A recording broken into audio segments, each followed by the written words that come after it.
Assalamualaikum warahmatullahi wabarakatuh. Perkenalkan, nama saya Fadila Pakaya, program studi pendidikan IPA kelas B, jurusan Fisika, mahasiswa semester 3, Universitas Negeri Gorontalo. Jadi di video ini saya akan memaparkan materi saya mengenai keanekaragaman hayati. Jadi di video ini saya akan membahas tentang yang pertama pengertian keanekaragaman hayati, yang kedua ada macam-macam dan contoh keanekaragaman hayati, yang ketiga ada manfaat keanekaragaman hayati, yang keempat ada penyebab hilangnya keanekaragaman hayati, dan yang terakhir usaha pelestarian keanekaragaman hayati.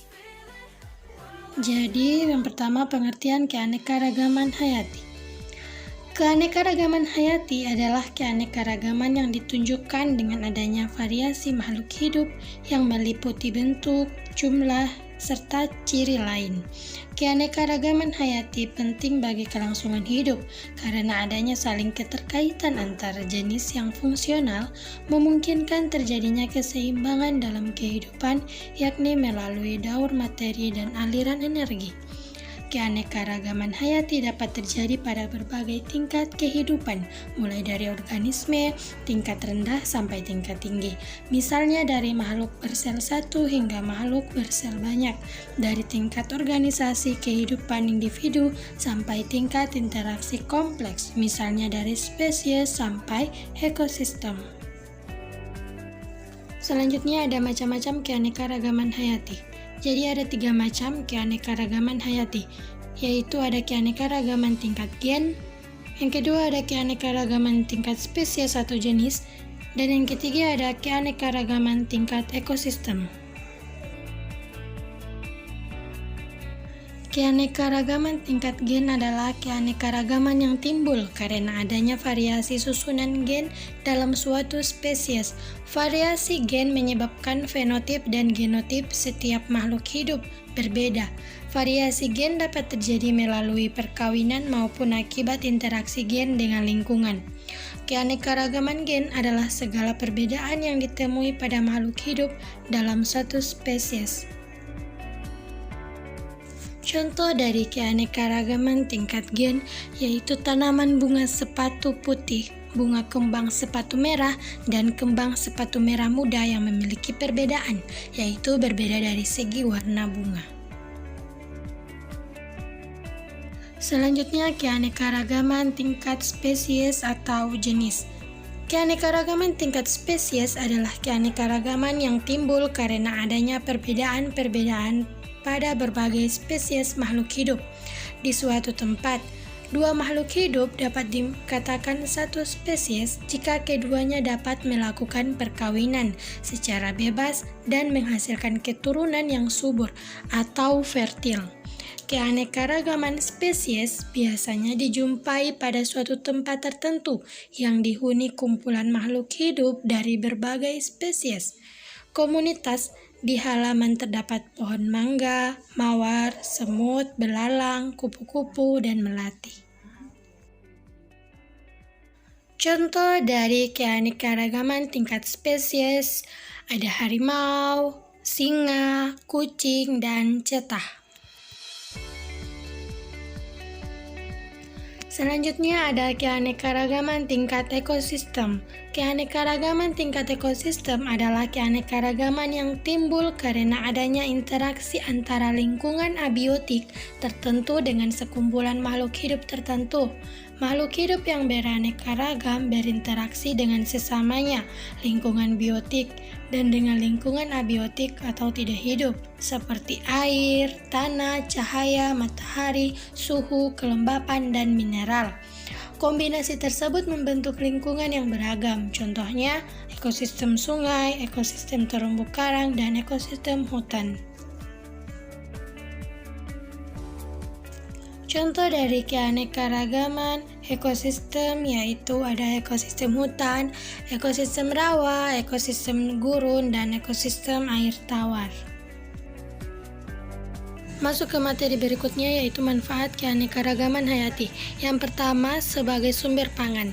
Sebagian besar makanan pokok penduduk Indonesia ialah diperoleh dari tanaman padi, Oryza sativa.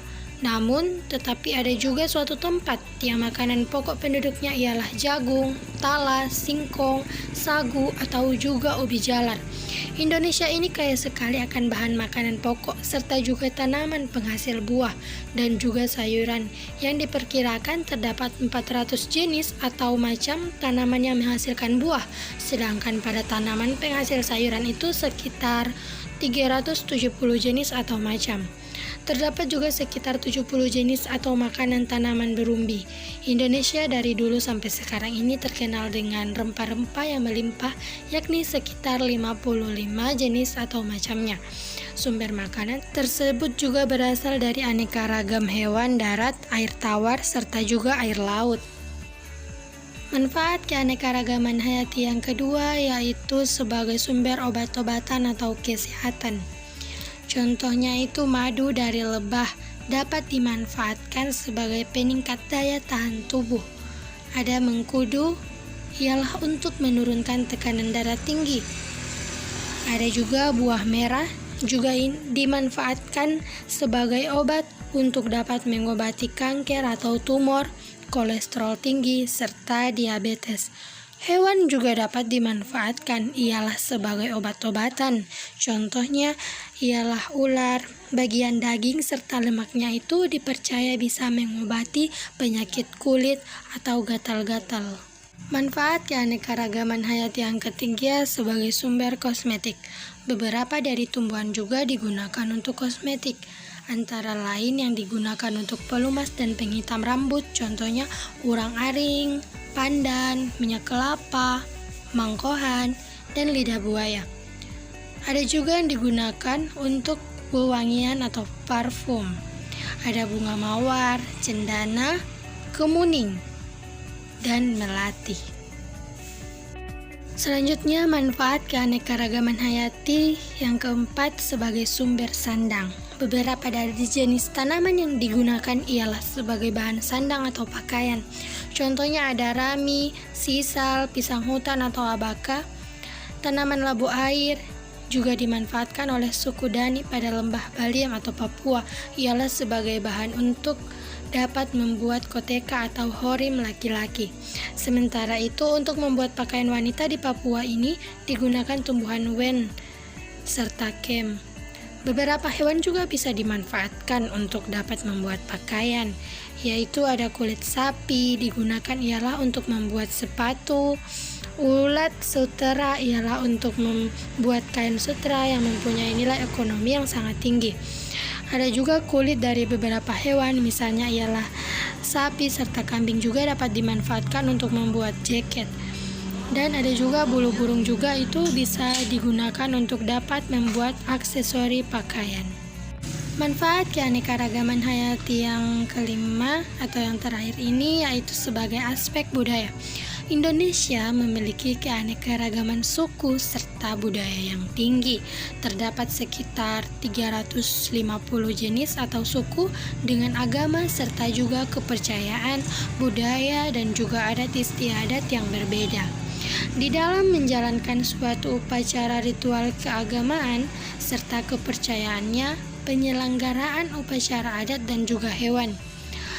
Berikut ini ada beberapa upacara ritual keagamaan serta kepercayaan upacara adat dan juga pesta tradisional tersebut. Antara lainnya itu yang pertama ada upacara kematian pada Toraja, itu menggunakan berbagai jenis atau macam tumbuhan yang dianggap mempunyai nilai magis saat memandikan jenazah. Misalnya ialah limau, pisang, daun kelapa, serta juga rempah-rempah.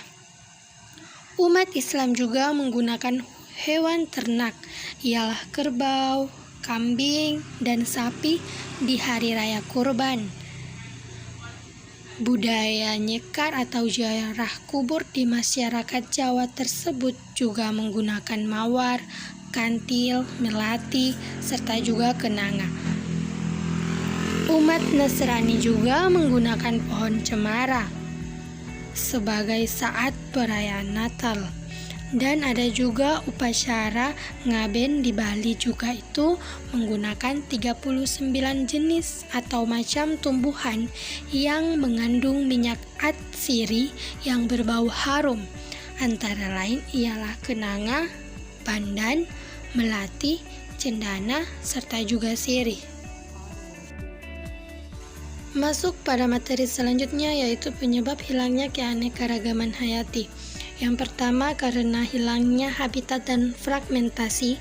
Yang kedua, spesies-spesies eksotik atau introduksi spesies. Misal di Indonesia, penggunaan padi unggul telah menyebabkan punahnya padi tradisional. Yang ketiga ada degradasi habitat, misalnya hujan asam, eutrofikasi, dan efek rumah kaca. Yang keempat ada eksploitasi secara berlebihan. Yang kelima ada industrialisasi kehutanan dan perikanan. Dan yang terakhir karena perubahan iklim global. Masuk ke materi yang terakhir yaitu usaha pelestarian keanekaragaman hayati. Ada beberapa cara yang dapat dilakukan manusia untuk melestarikan keanekaragaman hayati, yaitu dengan reboisasi, tebang pilih, pengendalian hama, pelestarian alam, dan suaka marga satwa. Reboisasi adalah pemulihan lahan yang rusak dengan cara menanam kembali tanaman atau pohon-pohon yang terdapat di wilayah tersebut. Yang kedua ada tebang pilih. Tebang pilih adalah proses seleksi untuk menentukan pohon-pohon mana yang layak ditebang, sehingga jumlah pohon di wilayah tersebut tidak berkurang secara signifikan. Yang ketiga ada pengendalian hama. Pengendalian hama secara biologi dapat dilakukan dengan melepaskan atau mengembangbiakkan predator alami ke habitat tersebut. Sementara itu, pelestarian alam adalah tindakan untuk menjaga spesies tertentu dari kepunahan. Pelestarian alam dapat dilakukan secara in situ maupun ex situ. Pelestarian alam in situ dilakukan di habitat asli spesies tersebut, sementara pelestarian alam ex situ dilakukan di luar habitat aslinya. Yang terakhir ada suaka marga satwa. Suaka marga satwa adalah upaya perlindungan pada ekosistem yang dinilai memiliki keunikan. Keunikan itu juga berisi berbagai macam jenis flora dan fauna yang harus dilindungi.